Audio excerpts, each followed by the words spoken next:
Geraldo Santos da Startup, um dos primeiros apoiadores do Startup Show e, mais do que isso, um dos nossos jurados. Tudo bem, Geraldo? Tudo bem, Léo? Tudo bem, graças a Deus. Muito obrigado. Você. O prazer é nosso, né? A gente sabe a dificuldade da sua agenda e ficamos muito felizes de você ter podido estar aqui hoje para falar um pouco sobre a Startup, falar um pouco sobre essa questão vocacional das startups, desse mundo do empreendedorismo digital, da inovação, da tecnologia. Vamos falar um pouquinho sobre tudo isso. Excelente, é um prazer estar aqui. Primeiro, parabéns aí pela persistência e pelo trabalho. O Startup Show hoje é uma realidade. É verdade. Eu conheci você há 2 anos atrás, né, com a ideia ainda lá no papel. Então, parabéns aí pelo sucesso do programa e que venha muito mais edições ao longo dos anos. Muito obrigado, obrigado. É uma luta mesmo, mas uma luta que está trazendo agora resultados positivos para o mercado. Muito bom. Falando um pouquinho para esse universo de startups que envolve não apenas a geração 4.0, mas envolve também quem está se aventurando, as empresas, os empresários. Nós temos esse público também aqui no nosso canal. Eu queria que você me contasse quais são os desafios que você vem encontrando nessa jornada do Startup. Isso porque eu sei que vocês se aventuraram aí de uma forma muito propositiva, com expertise de mais de uma década, na questão da consultoria, do processo de construir soluções para as empresas que estão buscando estar mais próximas da tecnologia, da inovação, do empreendedorismo digital, fazendo com que os seus negócios possam permanecer vivos e até se tornarem mais ativos e propositivos do que hoje estão. Ok. Bom, o Startup foi criado há 10 anos, como você disse, né? Foi o primeiro grande portal aí, começou como um blog, até recebeu o primeiro aporte de capital em 2011, mais ou menos. Ele foi o primeiro portal a falar sobre inovação, sobre startups no Brasil, cresceu, assumiu o seu papel aí de fomentador do ecossistema de startups brasileiro, acompanhou toda essa evolução dos últimos 10 anos.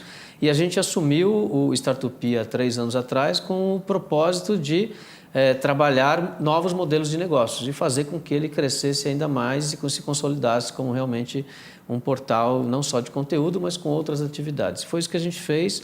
A gente criou uma área de educação exatamente por acreditar que o mercado precisa mais do que só conteúdo.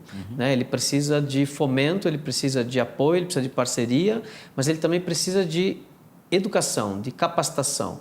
E quando você fala de grandes empresas, como você citou, a grande empresa hoje sabe que existe uma grande oportunidade nessa relação com as startups, com esse mundo que a gente chama de inovação aberta, mas ela não está preparada para isso. Em que sentido? No sentido de não ter cultura, no sentido de não ter processos adequados para saber lidar com startups. Então, ela acaba usando exatamente tudo aquilo que ela tem de processos burocráticos, engessados, típicos de uma grande empresa normal, né? Compliance, etc., para tratar com startups. E isso não funciona. Né? Dando um exemplo claro, não se pode pedir um balanço de 3 anos para uma startup que tem 6 meses de vida. É verdade. E é o que acaba acontecendo quando, num processo de avaliação e de aquisição, esse processo vai parar na área no setor de compras. Então, o Startup enxergou isso porque ele fez uma pesquisa 1 ano atrás, mais ou menos, 1 ano e meio atrás, e detectou que 85% das 1.000 maiores empresas do valor não sequer tem planejamento, sequer sabem por onde começar a trabalhar com inovação aberta. Então, a gente criou um programa de capacitação de 90 dias, exatamente para apoiar essa mudança cultural nas grandes empresas, essa mudança de mindset, a fazer com que não só as equipes envolvidas em lidar diretamente com as startups, mas principalmente nos heads das áreas de negócios, na diretoria de compras financeira, jurídica, marketing, vendas, até o CEO. Para quê? Para que a empresa inteira enxergue a necessidade de mudar internamente parte dos seus processos, criar essa cultura para efetivamente ter resultados na conexão com startups.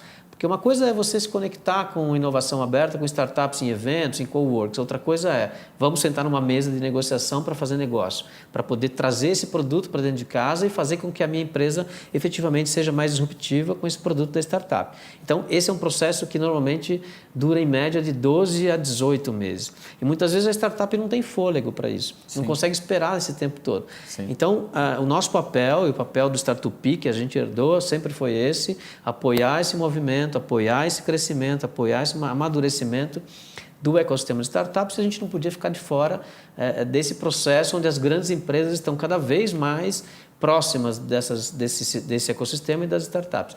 O que você acredita que esteja vindo por aí em termos de soluções para que essas empresas possam dar essa pivotada de uma forma mais rápida? Claro, um produto como o de vocês com certeza é uma solução e acrescenta.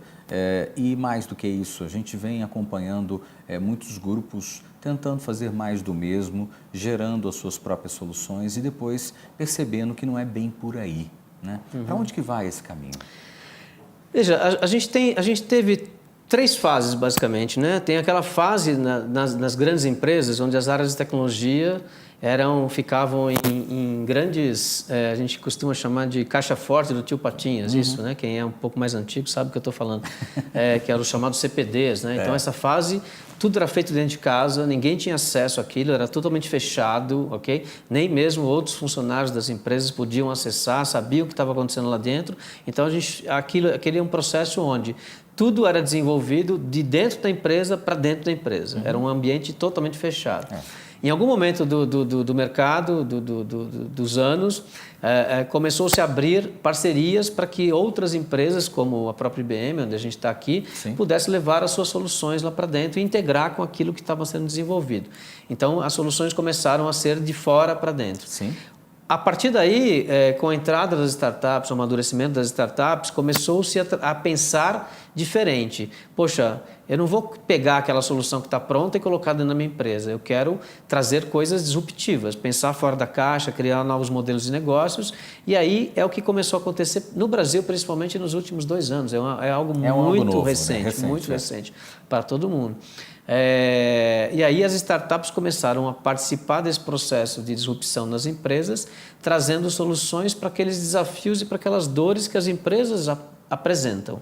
Ainda isso é inovação. A gente ainda está um pouco longe do que a gente chama de disrupção. Né? Isso usar a inteligência das startups, tecnologias super modernas para resolver dores é algo que se já faz há muitos anos. Isso é commodity?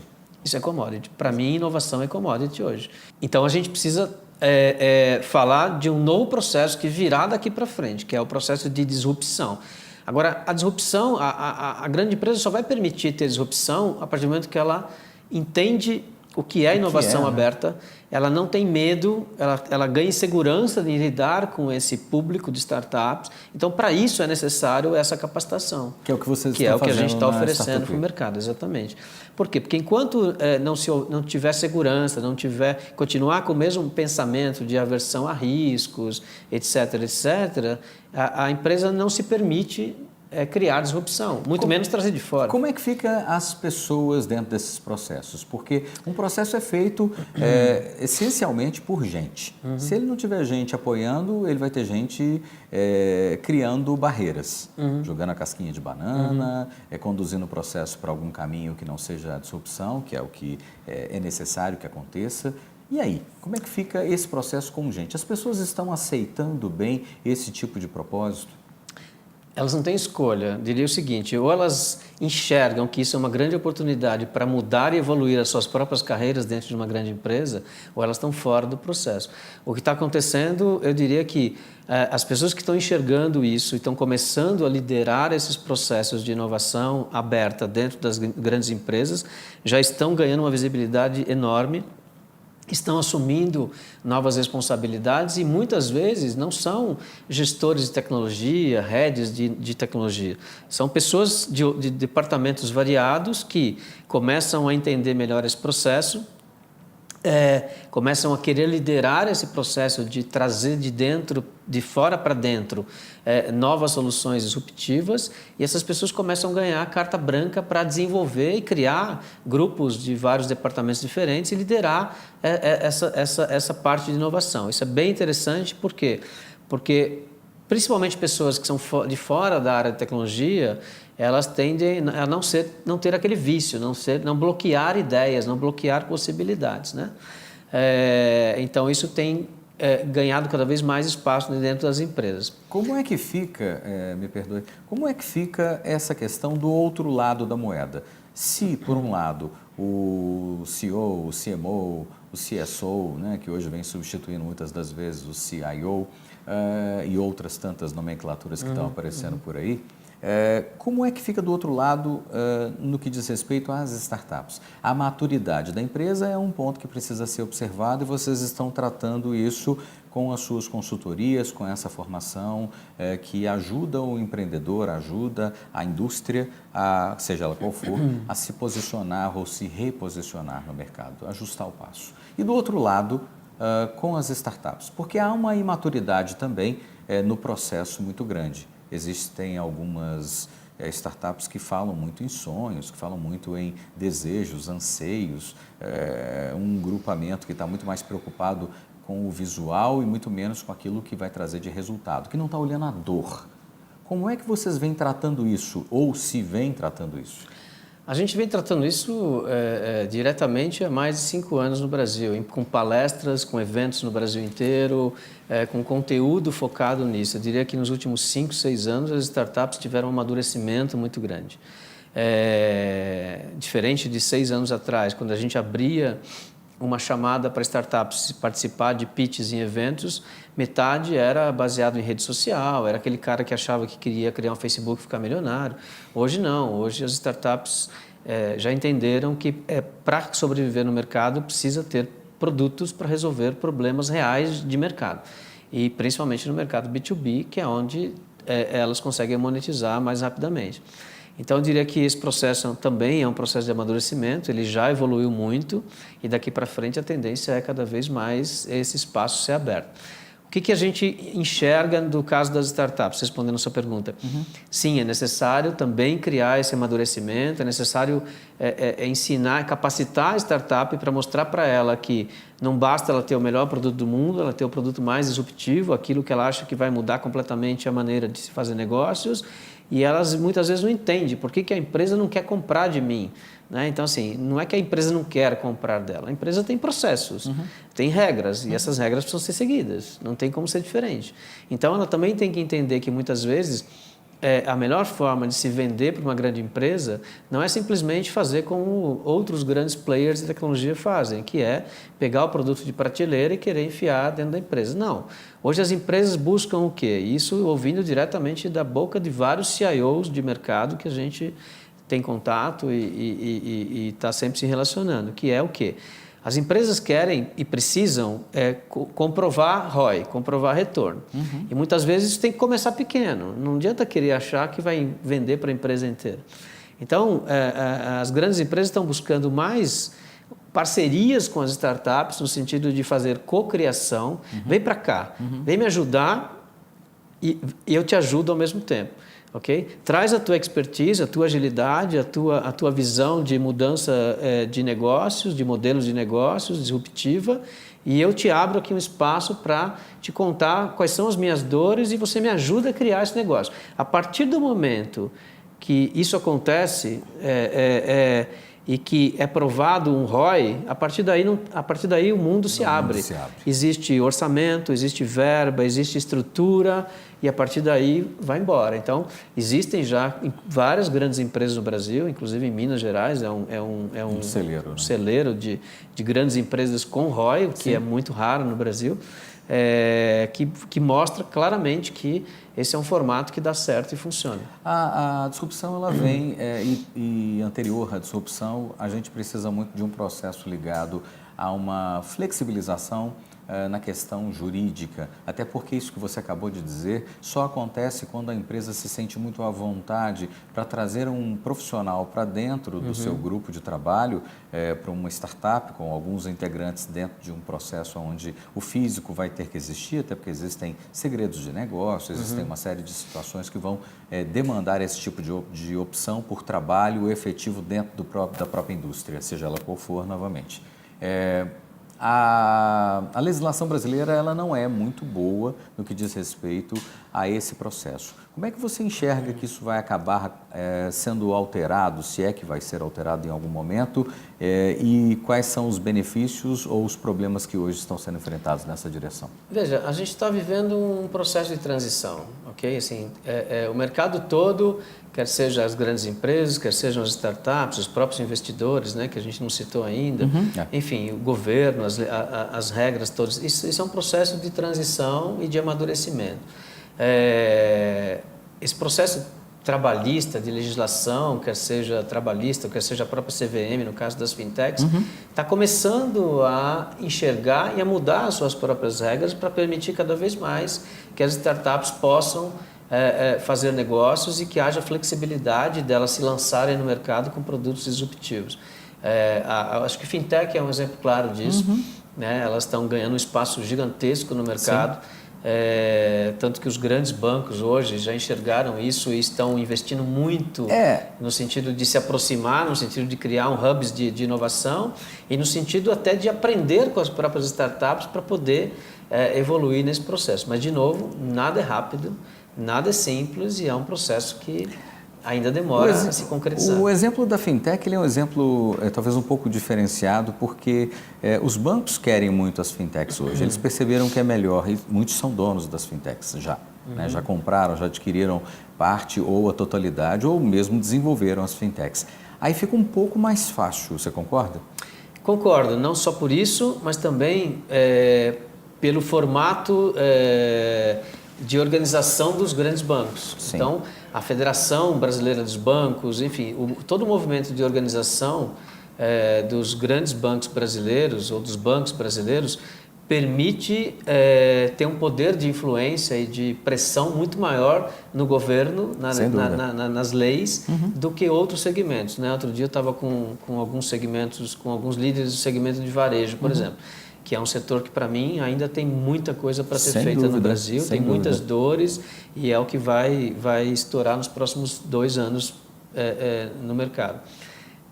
Diferente dos bancos, os gestores e líderes ou donos mesmo, né, proprietários dos ambientes de varejo, não têm organização, eles não se reúnem, eles não sentam na mesma mesa, eles não conseguem conversar. Então, eles perdem esse poder de pressão que os bancos têm junto às entidades de governo para mudança de legislação, por exemplo.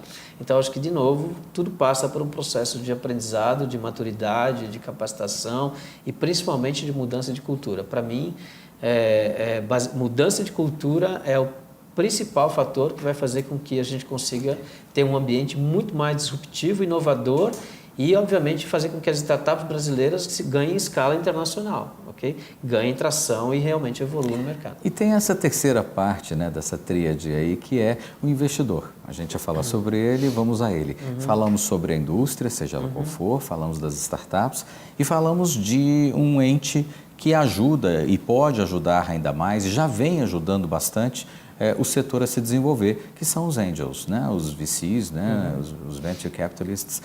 Como é que fica esse grupamento, que também evoluiu muito, né? Nesses últimos 5 anos, né? Vem tomando um corpo e vem apoiando sobremaneira o ecossistema. Como é que está isso? Bastante. Veja, hoje, ainda de novo, né? A gente está num processo de amadurecimento, num processo de criação desses investidores anjos, etc. A gente está muito melhor do que estava 5 anos atrás, mas ainda tem muita coisa para se fazer no mercado. Mas hoje o investidor também entendeu a necessidade de aprender mais, de aprender a lidar com startups, de entender como é que funciona a parte contratual de aporte em startups. Então, tudo isso vem evoluindo. A gente tem programas de capacitação de investidores específicos para a formação de investidor anjo. E eu diria que o ponto principal de evolução do investimento anjo eles enxergaram que a startup não quer só o dinheiro, a startup quer o que a gente chama de smart money. Ela quer o aporte hoje é o mais simples. Isso você encontra dinheiro em qualquer lugar. Dinheiro não é inclusive problema. Nos próprios programas de aceleração. Isso, né? Dinheiro não é problema hoje para startup, né? Tem investimento, tem dinheiro sobrando no mercado. O que precisa é efetivamente encontrar o investidor certo, aquele que vai abrir portas, que vai fornecer uma mentoria adequada para que ela possa... Vocês estão trafegando nessa área Sim, também? claro. Claro. Apoiando o investidor junto com a startup, fazendo uma análise de ambos, dos interesses e das possibilidades, e apoiando o investidor com esse tipo de ferramental? Sem dúvida. Veja, a gente enxerga claramente. Esse é o nosso tripé, né? Digamos assim. A grande empresa, o investidor e a startup é a nossa audiência em tudo que o Startup faz hoje, quer seja conteúdo, quer seja educação ou quer seja eventos, né? Então, o papel do investidor hoje, eu estava dizendo, eu acho que o investimento anjo começou a evoluir no mercado como quando os investidores perceberam que existia necessidade de colaborar, de coparticipar. Então, quando eles começaram a fazer co-investimentos, por quê? Porque o investimento anjo hoje representa de 50 mil, em média, né? De 50 a 300 mil reais, mais ou menos. Isso não faz muita diferença para uma startup numa primeira ou já numa segunda rodada de anjo. Então, é necessário ter um volume maior de dinheiro para, no mínimo, escalar 1 ano, 2 anos.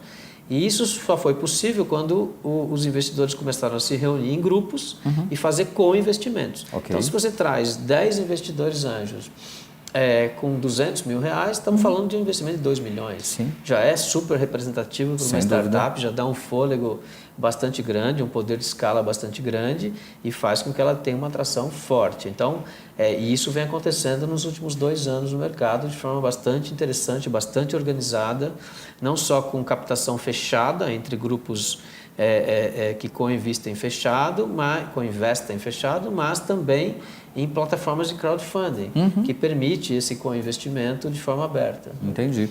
Agora, tem uma porção sua aí agora de apoio, de ajuda, no Open Innovation. Me fala um pouquinho sobre os objetivos do Open Innovation e o que vocês pretendem fazer como um grupamento nacional, talvez quiçá internacional. Sim, já internacional. Inclusive, este mês teve a primeira edição do Open Innovation Brasil em Portugal. Esse é um grupo que se formou de forma totalmente espontânea, liderado por executivos de grandes empresas no Brasil, que trabalham com inovação e que começaram a sentir a necessidade de se relacionar com outros executivos de grandes empresas para discutir esse tema. Porque quando você vai num evento, né, por exemplo, você chega no evento, ouve lá uma série de palestras, sai do evento com uma série de informações, algumas boas, outras nem tanto, e não sabe o que fazer no dia seguinte. Não tem o que eu faço, como é que eu aplico isso na minha empresa. Então, a partir dessa necessidade, começou-se a criar grupos de WhatsApp para começar a debater e discutir esse negócio.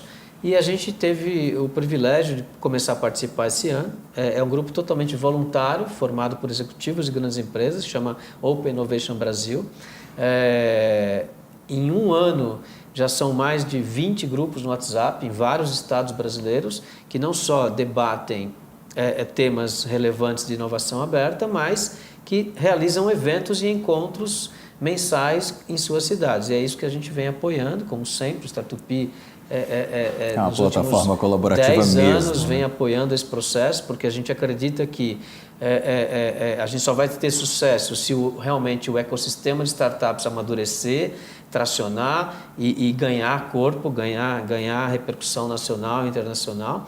Eu costumo dizer o seguinte: não adianta a gente querer ficar dividindo o bolo se o bolo não existe. Então, vamos ajudar a criar o bolo, fazer o bolo crescer. Depois alguma fatia vai sobrar para a gente, desde que a gente tenha capacidade e competência. Então, é isso que a gente vem fazendo. E esse movimento é um movimento extremamente recente, muito forte, está crescendo exponencialmente. E, de novo, o que é mais legal é isso: ele é voluntário. Todos os eventos são gratuitos. Tudo que acontece dentro do movimento é gratuito, palestras, seminários, eventos. Então, e a gente tem um prazer enorme em participar disso, não só apoiando a organização do grupo, mas também com palestras, etc. E isso vai fazer com que as grandes empresas criem engajamento interno e comecem a entender essa necessidade de aprendizado, de capacitação, de troca de conhecimento. Para quê? Para que elas estejam cada vez mais preparadas para fazer negócio com as startups. E isso é fundamental para fazer com que o ecossistema de startups evolua, cresça e fazer com que as startups consigam efetivamente ocupar um papel de destaque no cenário internacional, que é o que falta para o Brasil. Ok, é isso aí. Geraldo Santos, muito obrigado pela sua entrevista, ótima conversa e excelentes insights para todos nós. Eu que agradeço novamente e como pitch final aqui, a gente, como parte desse processo todo, a gente criou 2 produtos ligados a eventos, um chamado Startup Innovation Day e o Startup Innovation Tour. O que é isso, resumidamente? A gente propicia para esses 3 públicos que eu falei, a grande empresa, o investidor e a startup, uma imersão dentro do mercado brasileiro, em empresas de tecnologia, empresas de inovação, startups, grupos de investidores, como parte dessa proposta de capacitação e mudança de cultura que eu falei. Então, essa é mais uma forma que a gente encontrou de mostrar também para o empreendedor brasileiro e para a grande empresa brasileira o que existe de melhor no cenário dentro do Brasil. A gente está fazendo isso em São Paulo, já fez isso em BH, Recife, Florianópolis, nas principais capitais. Por quê? Porque a gente considera que missões internacionais são super importantes. A gente faz isso desde 2014 para o Vale, para Israel. Não é novo, não é novo. Agora, eu acho que quando a gente começa a explorar o que tem de talento e de potencial dentro do mercado brasileiro, isso é muito mais aplicável no dia a dia das empresas e do empreendedor do que só inspiração internacional. E é isso que a gente vem fazendo esse ano, desde o começo do ano, e tem tido um resultado extraordinário. Maravilha, Tá maravilha. bom? Mais uma vez, muito obrigado. Obrigado. Um abraço para você. Obrigado. Obrigado.